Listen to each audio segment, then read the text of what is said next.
Okay, so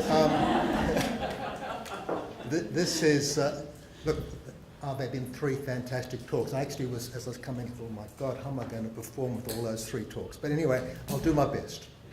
And I'm going to take a slightly different tack now. I'm going to be talking about some of the challenges and some of the opportunities that we have in designing clinical trials in the molecular era or in the era of targeted therapies. And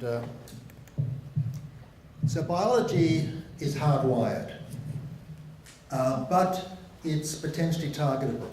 And we've already heard today and some eloquent talks about how this could be targeted. So we've got high-grade serous, BRCA, low-grade clear cell, etc. And they're all quite different, and there are multiple subtypes within them, and they all have to be treated differently. So we've learned an enormous amount in clinical trials to date, the large trials and large unselected group of patients with ovarian cancer who are stratified by residual disease and age, etc., but we kind of have to move beyond that, and the question is, how do we get beyond that? And so there have been significant advances in biotechnology and bioinformatics and in the molecular characterization of tumours. So the question, the fundamental question, is whether we can actually improve outcomes by matching treatment to genomic signatures. And can we predict, and this is basically what David was saying, can we predict which patients will respond to a new agent regimen? How do we carry out these trials? What's the optimal design for genome-driven trials? How do we assess activity? And this is actually quite complicated in these early phase trials. What are the appropriate endpoints, and include pro-endpoints, and I'll discuss some of the challenges and barriers.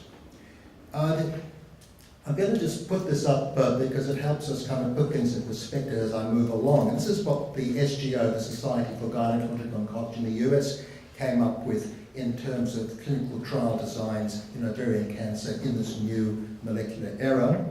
And they thought we should be focusing in patients with platinum-resistant or refractory ovarian cancer, and there should be phase 2 designs of up to 120 patients, and these studies should have an endpoint or a cutoff of the response rates. They use response rate as the endpoint of greater than 25%, and that should be the way we should move forward. And they also recognize, obviously, there will be smaller, more homogeneous populations where other biomarkers with appropriate endpoints might be more sensible.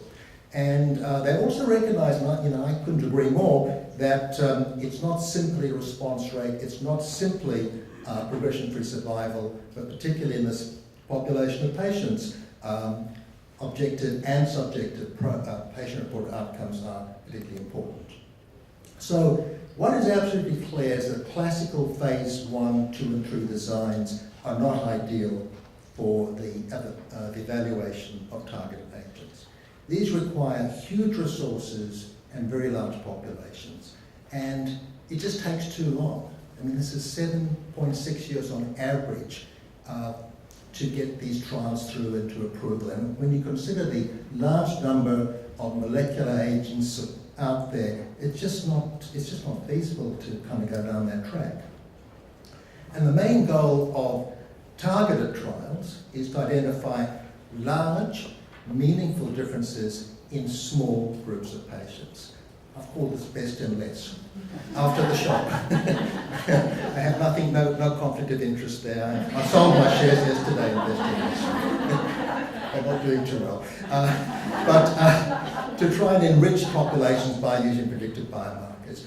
And so these new models, and I like this term, this is not mine, but I read it somewhere, trials designed to learn, followed by trials designed to conclude. So these are the basket and umbrella trials.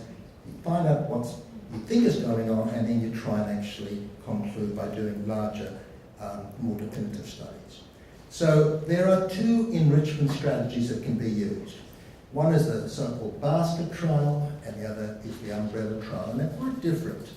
So with the basket trials, you test 1 or more drugs on different mutations of biomarkers in different types of cancer.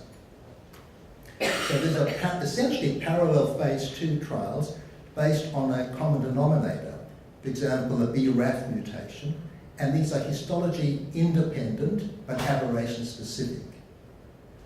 Now, Paragon is a good case in point. Now, Paragon is a study that we designed in Ansgog years ago. And I remember when I took the concept to the Rare Tumour subcommittee at GCIG, and I remember this like it was yesterday, because I felt really small after presenting it when I was told by Dave Gershenson that this would never fly in the US. You can't do these sort of studies. No ethics committee would approve it. And I sort of kind of tail between my feet, just walked off. But anyway, basket trials are in fact what everyone's doing now. And then there's umbrella trials where you use a centralized molecular testing platform with molecular selected cohorts with matched drugs in the same type of cancer. And this design allows validation of the strategy based on biomarkers and drugs. And there are many different examples.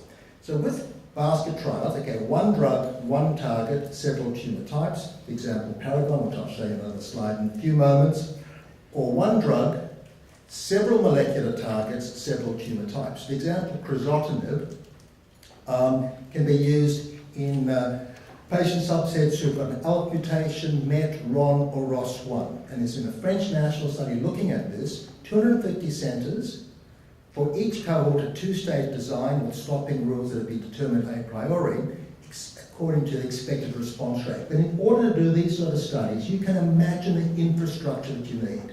You have to be able to screen thousands of patients.